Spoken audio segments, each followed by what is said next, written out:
صدها مهاجر از تاجیکستان و کشورهای دیگری آسیای مرکزی صبح عید رمضان برای نمازگزاری و تبریک یکدیگر در مسجدهای روسیه جمع آمدند. در مسجد مرکزی مسکو در خیابان میر هم شماری نمازگزاران زیاد بود و آنهایی که به داخل مسجد راه نیافتند در بیرون نماز عید را خواندند. این در حالی است که مقامات در برخی از منطقه‌های روسیه از جمله مسکو از مسلمانان خواسته بودند نماز عید را در خانه گذارند و گفته شده بود که در پیوند به حادثه کراکوس احتمال در روز عید محدودیت‌ها جاری می شود. حامیان حقوق هم به مهاجران مشورت داده بودند که تلاش کنند به مسجد نروند چون خطری بازداشت وجود دارد.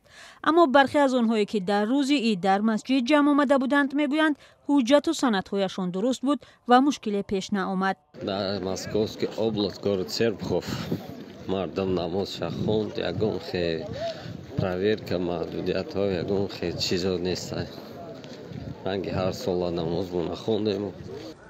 همینجا آمدیم کار کردم با راسته دو تا گودک دارم مادرم است زنم است کی با داکیمنت داره کار کردند همینجا کی با داکیمنت نداره برای خانه با داکیمنت کنند در کار بیس داکیمنت همینجا کار کردن نمیشد.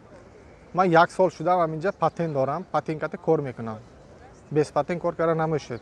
با این وجود آنهایی که در نمازهای عیدانه سالهای گذشته اشتراک کردند میگویند شمار شرکتداران نماز عید امسال کمتر بود. برخی هم در این روز مهاجران دیگر را به احتیاطکاری دعوت میکردند، مثل این مهاجر تاجیک که به دیگران تاکید میکند بعد نماز به خانه هایشان برگردند.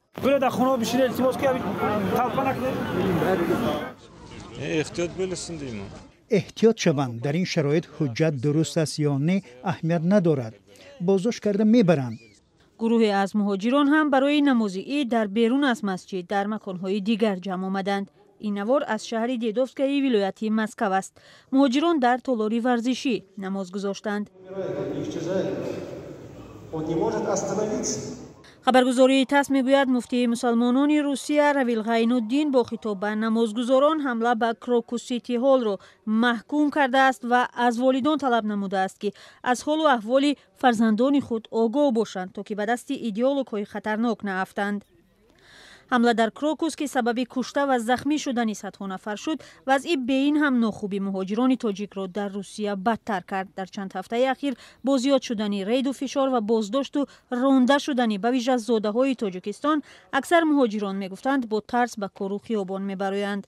در روز عید هم چون روزهای دیگر مهاجران با ارسال نوار از بازداشت و رانده شدن زاده‌های تاجیکستان خبر دادند.